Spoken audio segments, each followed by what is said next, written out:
பிரியமானவர்களே, ஆண்டவராகிய இயேசு கிறிஸ்துவின் நாமத்தினாலே உங்கள் யாவரையும் அன்போடு கூட நான் வாழ்த்துகிறேன். ஆண்டவர் கிருபையாய் நமக்கு கொடுத்த இந்த புதிய நாளுக்காக முதலாவது நாம் ஆண்டவருக்கு நன்றி சொல்லுவோம்.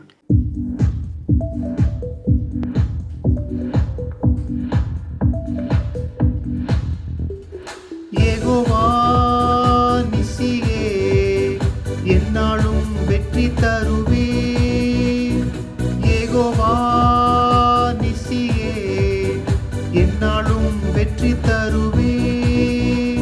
ஸ்தோத்திரமே அப்பா, ஸ்தோத்திரமே, ஸ்தோத்திரமே அப்பா, ஸ்தோத்திரமே. கர்த்தர் நாமம் என் புகலிடமே, கருத்தோடு துதித்திடுவேன். கர்த்தர் நாமம் என் புகலிடமே, கருத்தோடு துதித்திடுவேன். இந்த நாளுக்கு இந்த ஆண்டவர் கொடுக்கிற ஒரு வார்த்தை யாத்ராகம புஸ்தகம் 17ஆம் அதிகாரம் 15வது வசனம். யாத்ராகமம் 17:15. மோசே ஒரு பலிபீடத்தை கட்டி அதற்கு யெகோவா நிசி என்று பெயரிட்டான். யெகோவா நிசி என்கிற பதத்தின் பொருள் கர்த்தர் என் கொடி. இஸ்ரவேல் ஜனங்களுக்கு விரோதமாக அமலேக்கியர் யுத்தம் பண்ணும் பொழுது மோசே அந்த கன்மலையின் மேலே தன்னுடைய 2 கரங்களை உயர்த்தி கொண்டிருக்கும் பொழுது இஸ்ரவேல் ஜனங்கள் ஜெயித்தார்கள். அவனுடைய கைகள் தளர்ந்து போகும் பொழுது அமலேக்கியர் மேற்கொண்டார்கள். ஆகவே மோசேயுடைய கைகள் சோர்ந்து போகும் பொழுது ஊர் ஆரோன் என்கிற 2 சகோதரர்கள் மோசேயுடைய 2 கரத்தையும் தூக்கி பிடித்தார்கள். மோசேயுடைய கரங்கள் உயர்த்தப்பட்டிருக்கும் பொழுது இஸ்ரவேல் ஜனங்கள் ஜெயத்தை பெற்றுக்கொண்டார்கள். கடைசி வரையிலும் ஆண்டவர் முற்றிலுமாய் அமலேக்கை அழித்து தீருமட்டும் மோசேயுடைய கரங்கள் உயர்த்தப்பட்டிருந்தது.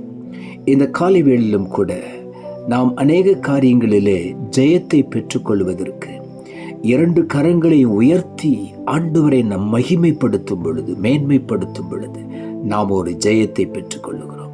நம்முடைய கரங்களை உயர்த்தி ஆண்டவரை துதிக்கும் பொழுது சத்துருக்கள் மடிந்து விடுகிறார்கள். நாம் ஜெயத்தை பெற்றுக்கொள்ளுகிறோம். அன்றைக்கு அந்த ஜெயத்தை ஆண்டவர் கொடுத்தபடியினாலே மோசே ஒரு பலிபீடத்தை கட்டி அதற்கு பெயர் வைக்கிறான் யெகோவா நிசி, கர்த்தர் என் கொடி என்று சொல்லி. கர்த்தர் எனக்காக கொடியேற்றுகிற தேவன் என்று சொல்லி கர்த்தர் அமலேக்கை முழுவதுமாக ஆண்டவர் அழித்து போட்டார். இந்த காலை வேளையிலும் கூட நாமும் ஜெயத்தை பெற்றுக்கொள்ள வேண்டுமானால் யெகோவா நிசியை நாம் உயர்த்த வேண்டும். அவருடைய நாமத்தை நாம் உயர்த்தும் பொழுது, அவர் என்னுடைய கொடி என்று சொல்லி உயர்த்தும் பொழுது நிச்சயமாகவே நாம் ஜெயத்தை பெற்றுக்கொள்வோம். சத்துரு முற்றிலுமாய் சங்கரிக்கப்படுவான். ஏசாயா தீர்க்கதரிசன புஸ்தகம் 59ஆம் அதிகாரம் 19ஆம் வசனம் சொல்லுகிறது, வெள்ளம் போல சத்துரு வரும்போது கர்த்தருடைய ஆவியானவர் அவனுக்கு விரோதமாய் கொடியேற்றுவார். இந்த காலை வேளையில சத்துரு வெள்ளம் போல புரண்டு வரலாம், ஆனால் நம்மை ஒன்று மேற்கொள்ளவே முடியாது. கர்த்தருடைய ஆவியானவர் அவனுக்கு விரோதமாய், சத்துருக்கு விரோதமாய் அவர் கொடியேற்றுவார். ஆகவே இந்த காலை வேளையில நாம் யெகோவா நிசியாகிய ஜெய கர்த்தர் நமக்கு முன்னாலே போகிறபடியினால் ஒருபோது நாம் தோல்வி அடைவது இல்லை.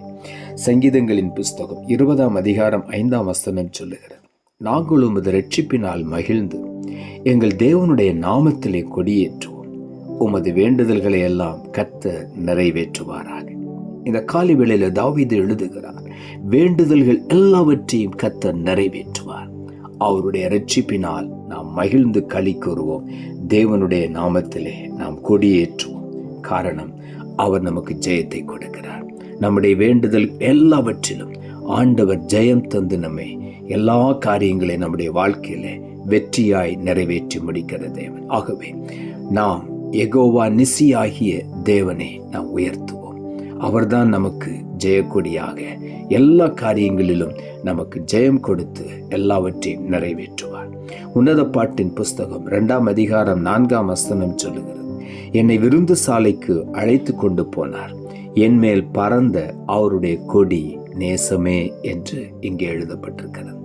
என் மேல் பறந்த அவருடைய கொடி, சர்வ வல்லமையுள்ள தேவனுடைய கொடி நேசம், அன்பு, பாசம், அதுதான் அவருடைய கொடி.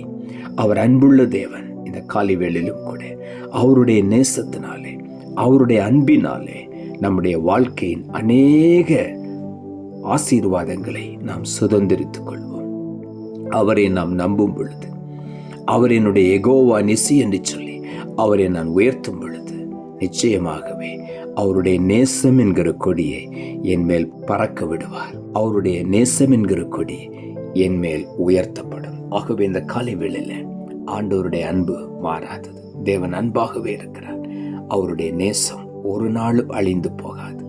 நம்மேல் பறக்கிற கொடி அவருடைய நேசம்.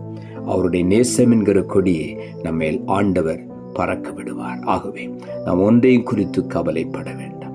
1 யோவான் 5ஆம் அதிகாரம் 4ஆம் வசனம் சொல்லுகிறது, தேவனால் பிறப்பதெல்லாம் உலகத்தை ஜெயிக்கும், நம்முடைய விசுவாசமே உலகத்தை ஜெயிக்கும். அவர் என்னுடைய ஜெயக்கொடி என்பதை நாம் முழுவதுமாக விசுவாசிக்கும் பொழுது, அவரை நம்பி அவர் என்னுடைய யெகோவா நிசி, அவர்தான் என்னுடைய ஜெயக்கொடி, நான் ஜெயிப்பேன் என்று சொல்லி நாம் விசுவாசத்தோடு முன்னேறி செல்லும் பொழுது அநேக ஜெயங்களை இந்த காலை வேளையிலே நாம் பெற்றுக்கொள்வோம். 1 கொரிந்தியர் 15ஆம் அதிகாரம் 57ஆம் வசனம் சொல்லுகிறது, நம்முடைய கர்த்தராகிய இயேசு கிறிஸ்துவினாலே நமக்கு ஜெயம் கொடுக்கிற தேவனுக்கு ஸ்தோத்திரம். இந்த காலை வேளையில அவர் நம்முடைய யெகோவா நிசி, அவர் நமக்கு ஜெயம் கொடுக்கிற தேவன். ஆகவே எதை குறித்தும் கலங்காதபடி, இன்றைக்கு பல சூழ்நிலைகளிலே நீங்கள் தோற்று போன ஒரு நிலையிலே நீங்கள் காணப்படலாம். இந்த காலை வேளையில யெகோவா நிசியை 2 கரங்களை உயர்த்தி, மோசேயை போல மலை உச்சியிலே மோசே 2 கரங்களையும் உயர்த்தி ஆண்டவரை மகிமைப்படுத்தின பொழுது அமலேக்கு முற்றிலுமாய் அழிக்கப்பட்டான். இன்றைக்கு பலவிதமான சூழ்நிலைகள் உங்களுக்கு அமலேக்காய் அமைந்திருக்கலாம். எல்லா அமலேக்கு போன்ற சூழ்நிலைகளை ஆண்டவர் இன்றைக்கு உடைத்தறிவார். உங்களுக்கு அவர் கொடியேற்றுவார்.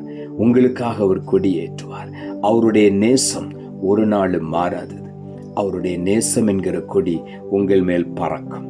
இந்த காலை வேளையில இதுவரையிலும் எந்தெந்த காரியத்திலே தோற்று போனதை போல நீங்கள் காணப்படலாம். ஆனால் இன்றைக்கு ஆண்டவர் உங்களுக்கு ஜெயக்கொடியாக முன்னாலே சென்று எல்லா தோல்வியையும் ஜெயமாய் மாற்றுவார். எந்தெந்த ஆசீர்வாதங்களை இழந்தீர்களோ அவை எல்லாவற்றையும் ஆண்டவர் திரும்ப தருவார்.